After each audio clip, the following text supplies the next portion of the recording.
It is slimmer, lighter and tougher, and chock full of AI.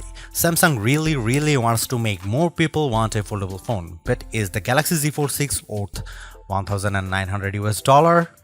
The Fold 6 does make a statement with its more refined design, and Samsung has made this device more durable to try to get more people on the foldable bandwagon. You also get a wider front display, brighter main 7.6-inch screen and Snapdragon 8 Gen 3 power. But Samsung needs to justify a $100 price hike over previous models. Is this the best foldable phone yet? I have been testing this foldable flagship, so let's get into the pros and cons in my Galaxy Z Fold 6 review. The Galaxy Z Fold 6 starts at $899, which is $100 more than the equivalent Galaxy Z Fold 5. Prices rise to $2,019 for 512GB storage and $2,259 for 1TB storage. All three variants come with 12GB of RAM. To get the most savings, see our roundup of the best Galaxy Z Fold 6 deals. Color options available this year include Silver Shadow, Pink and Navy. Craft Black and Purity White will be available exclusively from Samsung.com. It might not seem like a big deal, but the Galaxy Z Fold 6's weight is now just like a regular flagship. At 8.43 ounces, the Z Fold 6 is about the same weight as the iPhone 14 Pro Max, which I use as my daily phone. Yes, the titanium-based iPhone 15 Pro Max and Galaxy S24 Ultra are even lighter, but I can comfortably carry this foldable in my pocket. The OnePlus Open is a bit heavier and the Pixel Fold weighs at a whopping 10 ounces. It also helps that Samsung has shaved off some of the thickness. When closed, the Z Fold 6 is 0.48 inches, down from 0.53 inches on the Fold 5. The flat edge design is a bit too sharp in the corners as it can dig into your hand, but overall the Fold 6 design is refined and improved. The Galaxy Z Fold 6 has a slightly bigger 6.3-inch cover display, making it a bit easier to use when typing with two hands and less claustrophobic.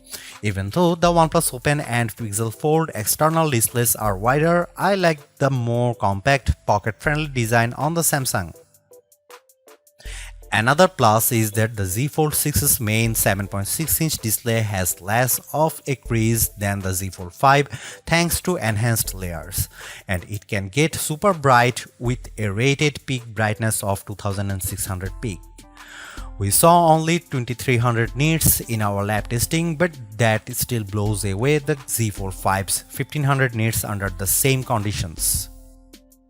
Whether you are working on spreadsheets, toggling between tabs in Chrome, or watching a movie on Netflix, you will enjoy a vibrant and a colorful picture.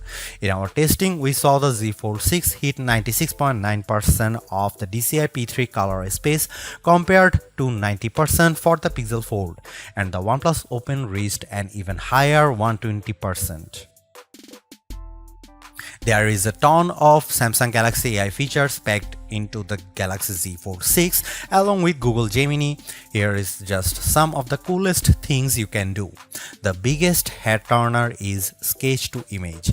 In the Samsung Notes app, you can sketch anything and generative AI will turn it into a watercolor, illustration, sketch, pop art or 3D cartoon. It takes a few seconds, but the results are pretty freaking impressive. The illustration of a dog turned into a professional-looking watercolor in less than 30 seconds. In addition, you can also use Galaxy AI to transform photos with Portrait Studio, turning yourself into everything from a comic to a 3D cartoon. It's like the Pixar or Incredibles version of you, though some of the renderings are less than flattering. On the productivity side, Note Assist comes in handy because it can transcribe and summarize meeting notes for you. I used this feature on a call with my colleague Mike Prospero, and it gave a comprehensive but easy to understand summary, though it took a while to transcribe the 40-minute meeting. Google Meet can transcribe as you go in real time. Google Gemini can be always at the ready with a simple swipe up from the corner, ready to do everything from answering questions and coming up with ideas for your next vacation. It can help with homework too. I took a photo of an algebra problem and Gemini came back with step-by-step directions, and Gemini can help answer questions about what you were watching, such as on YouTube.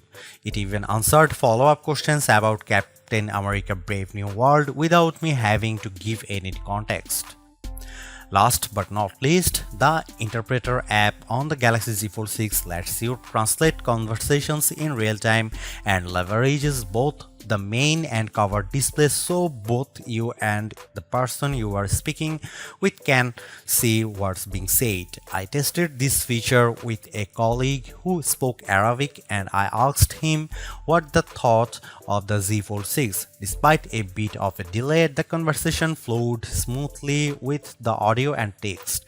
This could be a game changer for travel, especially because the Interpreter app can work offline. As you'd expect from a flagship with a Snapdragon 8 Gen 3 chip and 12GB of RAM, the Galaxy Z Fold 6 has plenty of oomph for running apps side by side as well as intense gaming, and you should be able to get better sustained performance because of the phone's larger vapor chamber. On the Geekbench 6, which measures overall performance, the Galaxy Z Fold 6 cleared 6900 on multi-core and 2170 on single-core. That's more than double the Tensor G2 powered Pixel Fold and well ahead of the OnePlus Open. Though we expect faster sequels to these foldables with newer silicon. On our Adobe Premiere Rush test for transcoding 4K video to 1080p, the Galaxy Z Fold 6 needed about 40 seconds compared to a minute or longer for the competition. The Galaxy Z Fold 6 3D Mark graphics results are also better than the OnePlus on the Solar Bay Ray tracing test with a frame rate of 29 fps versus 20 fps. I enjoyed smooth gameplay on the frenetic Diablo Immortal. Even with a ton of enemies on screen, the action stayed steady as I unleashed my blades and special attacks on bosses, owls and spiders. One of the key reasons why people don't buy foldable phones other than the price is that there is a perception that they are just too brittle. To answer the call, Samsung has done a couple of things to put your mind at ease. First, the Z Fold 6's glass layer are now more durable than before, making them less susceptible to damage from your finger pokes and especially as pen use. Second, the dual rail hinge is supported by a strengthened folding edge. This should better distribute shock, though I am not about to drop test my loaner unit. However, the Z Fold 6 is still less durable than a traditional flagship. It has an IP48 rating against 5 feet of fresh water for up to 30 minutes. This rating means the Z Fold 6 can keep out particles larger than 1mm, but it does not mean you get full dust resistance. So I would hesitate to take this phone to the beach. With the new Snapdragon 8 Gen 3 chip on board, we were hoping for the expecting an endurance boost from the Z Fold 6. But we didn't see a great result in our battery test, which involves the continuous web surfing over a 5G connection with 150 nits of screen brightness. The Z Fold 6's 4400 mAh battery lasted as high as 11 hours and 13 minutes, which is solid but only a few minutes better than last year. In fact, over 4 rounds of our test, the Z Fold 6 averaged 10 hour and 35 minutes. The devices on our best phone battery life list, like the S24 Ultra, last at least 14 hours. To be fair, there is much bigger 7.6-inch display here, but even then the OnePlus Open's bigger 4805 mAh battery lasted a bit longer than Samsung at 11 hour and 31 minutes. The camera hardware is largely unchanged on the Galaxy Z Fold 6, with the exception of a new sensor for the 12-megapixel ultra-wide camera that's designed to let in more light. Otherwise, you get the same 50-megapixel main camera and 10-megapixel telephoto with 3x optical zoom and 30x digital zoom that graced the Z Fold 5. Up front, you get that same 10 megapixel selfie camera and 4 megapixel under display camera for when you are using the mini screen. Don't get me wrong, the image quality is quite as strong from the Z Fold 6, but if you are paying this much money, you should get the same 200 megapixel sensor as the Galaxy S24 Ultra. In this portrait comparison with the OnePlus Open, the Z Fold 6 produces a much crispier portrait.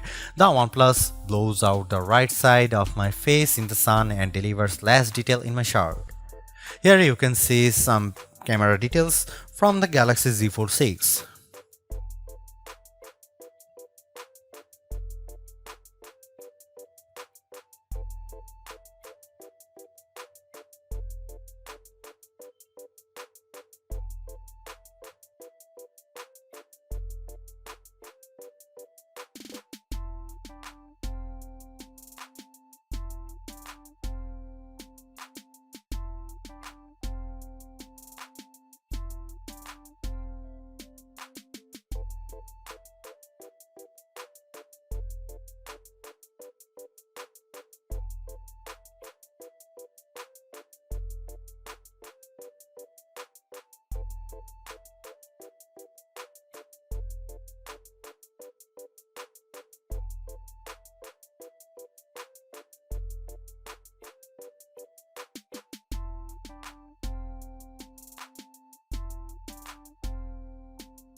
Maybe Samsung's thinking is that its largest foldable already cost $1800 so what's $100 more? But I still don't like the fact that Samsung has hiked the price for the Galaxy Z Fold 6. For that cost, you get 256 GB of storage and it's another $120 to get 512 GB and $360 to get 1 TB.